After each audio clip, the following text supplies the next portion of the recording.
Did you know that in addition to the savings and investing, the biggest impact on your journey to financial independence is where you live, where you work, and where you even hold your passports? So let's break it down.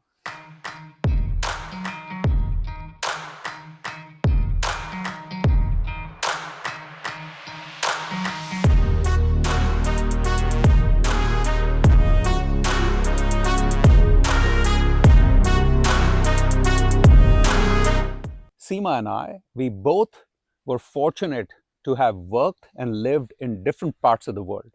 And we used it to our advantage to plan our path to financial independence. And now we are enjoying the fruits of that by retiring early and being in this middle of literally nowhere here in New Zealand enjoying a holiday. Actually, there is no humans around except this Airbnb that we are staying for miles. So the nearest grocery store even is probably 30 minutes drive away. Anyways, back to the topic.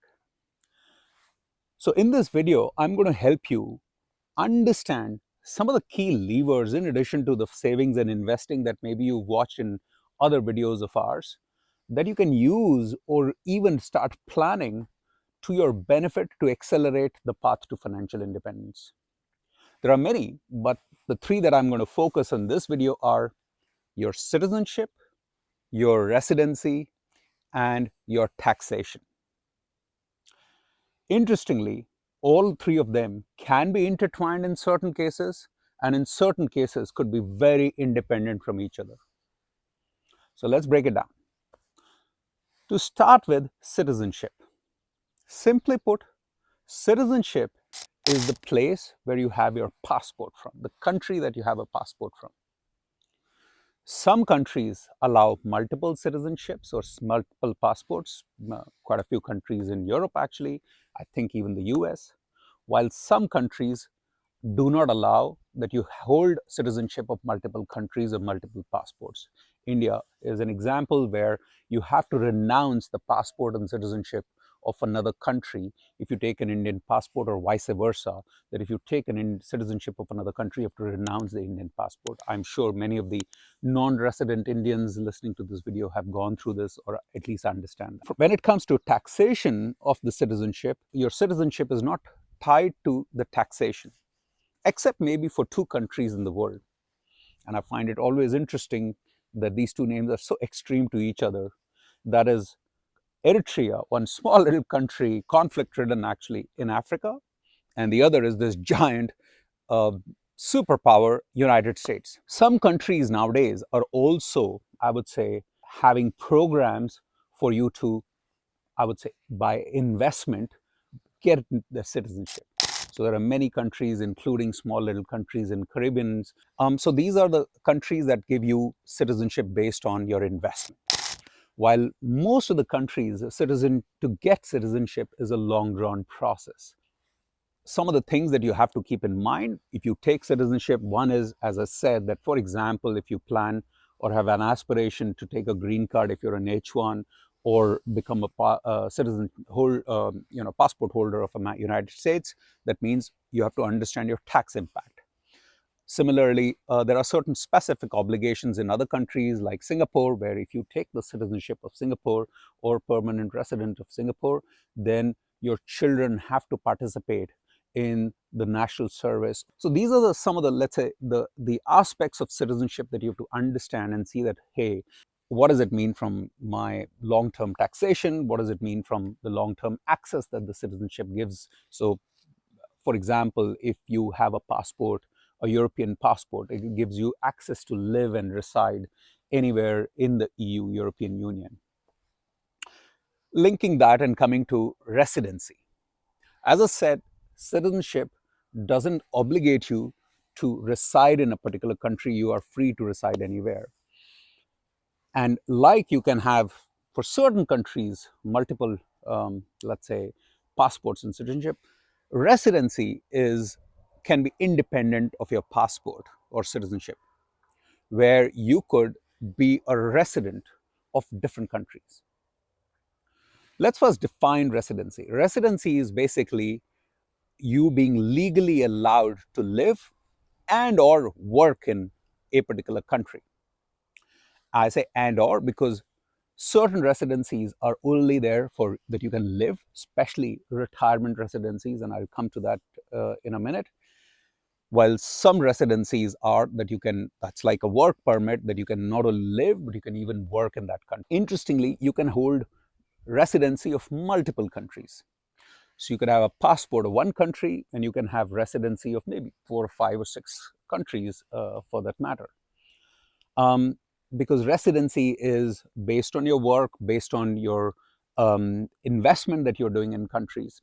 And that's what's interesting, that there are many countries right now in the world who are offering different residency programs to attract wealth and immigrants to their country. It could be a knowledge migrant program, so based on your education, your work experience, that you get a speed and fast track residency. It could be based on your investment into the country, and many countries are offering that you invest a certain amount of dollars and you can get the residency of that country. Or it could be a retirement residency. So something like Seema and I, we are planning to do is get a residency based on our retirement. And many countries are offering that. And just keep in mind that most of the countries that they offer retirement residency, in that you can only live, you cannot work.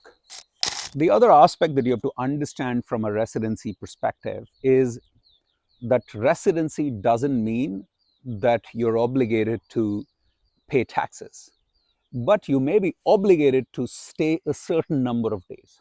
Like I mentioned, when it comes to passport, that you may not even visit the country that you have a passport for maybe months and years, but most of the residency programs uh, have an obligation that you have to stay at least for a few days in a year, or you have to visit the country X number of times to have that residency remain valid.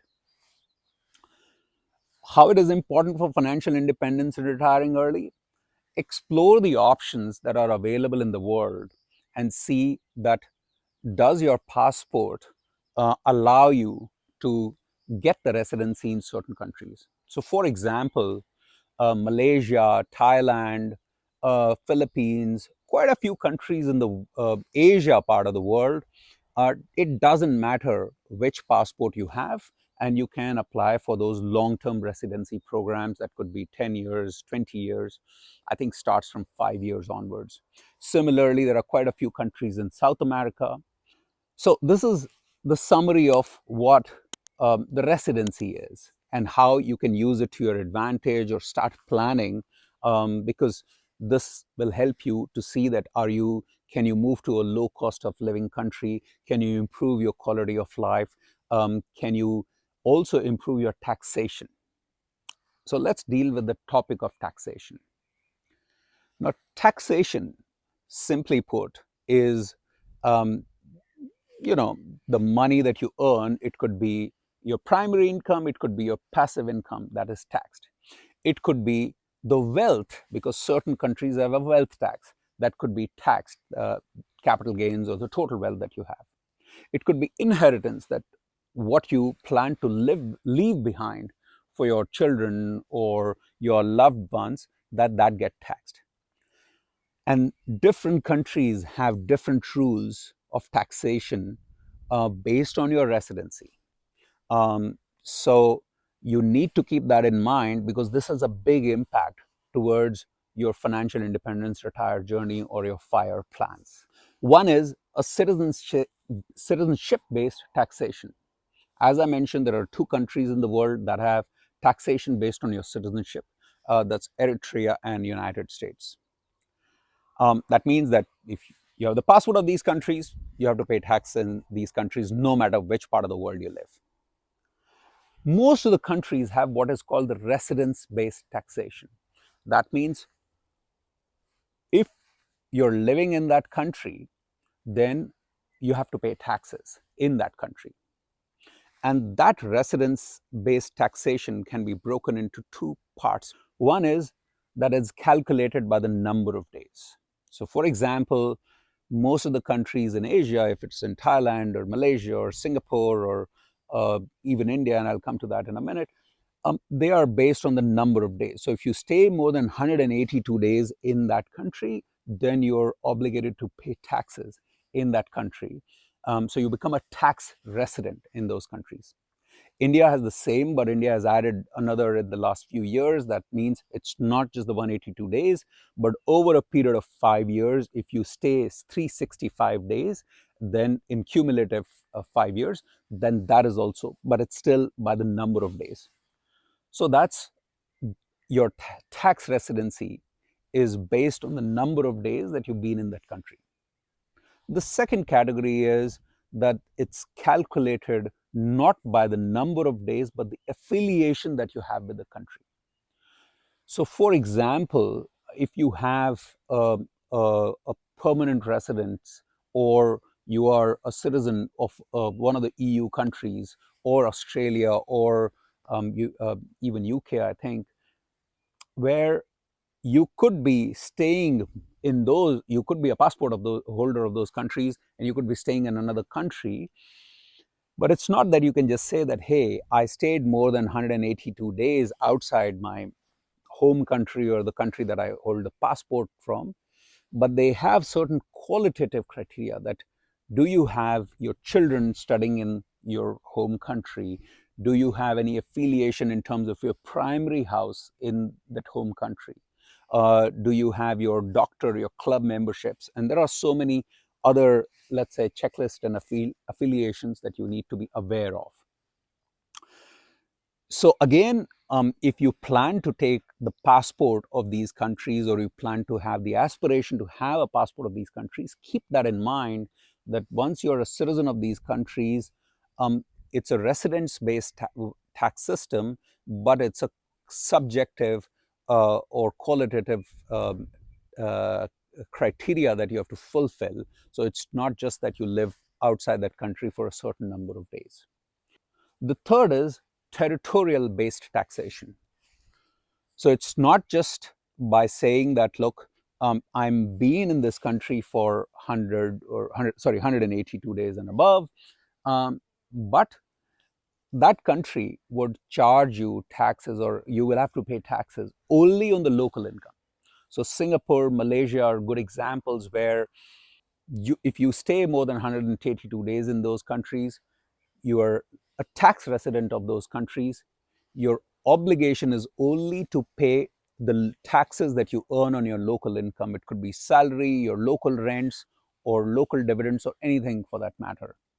They do not tax your global income, so any rentals, dividends, passive income, or earnings that come outside those countries, they don't care.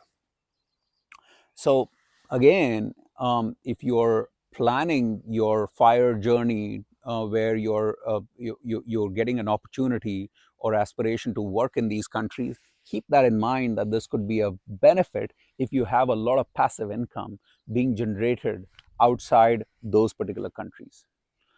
While most of the residence-based taxation, even in India or Europe or many countries for that matter, if you are a tax resident, then you have to pay taxes on all your global wealth and not just the local wealth. So it's citizenship-based, residence-based, territorial-based. The next, which is kind of new and recent phenomena, is a remittance-based taxation. This is where Thailand has moved towards that model. So they tax your local income, but they also tax the money that you bring into the country for your sustenance or your living. So that means that whatever you're remitting within the country, you will be taxed on that. So again, if you plan to take the residency visa that Thailand offers, long-term visa, elite visa, so some of the programs that they've launched, keep in mind that you have to calculate, or in your business case of moving to that place, that it is also including the remittances that you're going to make over there, that it will be taxed. And the last is, I would say the best option is zero taxation. So these are the countries where no matter how long you live, if you, for the full year, if you're a tax resident, if you earn locally, if you earn globally, there is zero taxation. Examples is UAE, quite a few countries in the Gulf, Monaco, some of these countries that also, and especially I think Dubai and some of these places, they even have those residence golden visas and investor visas that you can, have an aspiration to invest in or move there.